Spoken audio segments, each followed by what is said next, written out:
আসসালামু আলাইকুম ওয়া রাহমাতুল্লাহ। আরবি আরাকান বাংলা নিউজে আপনাদের স্বাগতম। সঙ্গেই থাকছি আমি আয়েশা। আজ 22শে নভেম্বর 2024। রোহিঙ্গা সংকটের টেকসই সমাধানে নির্দিষ্ট সময়সীমা ভিত্তিক পরিকল্পনা করতে সব অংশীজনের সমন্বয়ে 2025 সালে একটি উচ্চ পর্যায়ের কনফারেন্স আয়োজনের সিদ্ধান্ত নেওয়া হয়েছে জাতিসংঘের সাধারণ পরিষদের রেজুলেশনে। জাতিসংঘে বাংলাদেশের স্থায়ী প্রতিনিধি রাষ্ট্রদূত মোহাম্মদ আব্দুল মুহিত বলেছেন, আঞ্চলিক ও আন্তর্জাতিক নিরাপত্তার স্বার্থে এবং আমাদের নিরাপত্তার জন্য মিয়ানমারে রোহিঙ্গাদের স্বপ্রণোদিত ও মর্যাদাপূর্ণ প্রত্যাবর্তন অত্যন্ত গুরুত্বপূর্ণ। জাতিসংঘ সাধারণ পরিষদের তৃতীয় কমিটিতে রোহিঙ্গা সমস্যা নিয়ে রেজুলেশন গৃহীত হওয়ার পরে দেওয়া বক্তব্যে একথা বলেন তিনি। বৃহস্পতিবার 21শে নভেম্বর জাতিসংঘের বাংলাদেশ স্থায়ী মিশন এ তথ্য জানায়। ওআইসি এবং ইউরোপীয় ইউনিয়ন যৌথভাবে উপস্থিত মিয়ানমারের রোহিঙ্গা মুসলমান সহ অন্যান্য সংখ্যালঘু সম্প্রদায়ের মানবাধিকার পরিস্থিতি শীর্ষক রেজুলেশনটি জাতিসংঘ সাধারণ পরিষদের তৃতীয় কমিটিতে সর্বসম্মতিক্রমে গৃহীত হয়। জাতিসংঘের 106টি সদস্য রাষ্ট্র এটি কো-স্পন্সর করে, যা এই রেজুলেশনের প্রতি ব্যাপক আন্তর্জাতিক সমর্থনের প্রতিফলন।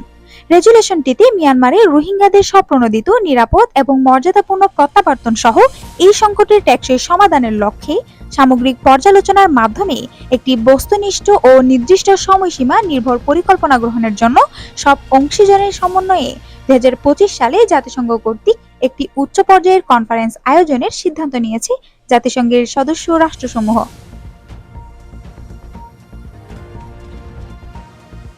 সশস্ত্র প্রতিরোধ শুরুর 1 বছর পর মিয়ানমারের উত্তরাঞ্চলীয় শান রাজ্যে অভিযানের নেতৃত্বদানকারী জাতিগত বিদ্রোহী জোট বলেছে, সামরিক শাসক উৎখাত না হওয়া পর্যন্ত তারা থামবে না।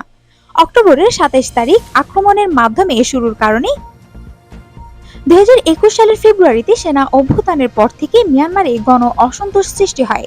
এরপর Ta'ang National Liberation Army TNLA, Myanmar National Democratic Alliance Army এবং আরাকান আর্মির সমন্বয়ে গঠিত 3টি জাতিগত যুদ্ধ দলের জোট ত্রি ব্রাদারহুড অ্যালায়েন্স জান্তা সরকারের বিরুদ্ধে প্রতিরোধ যুদ্ধ শুরু হয়।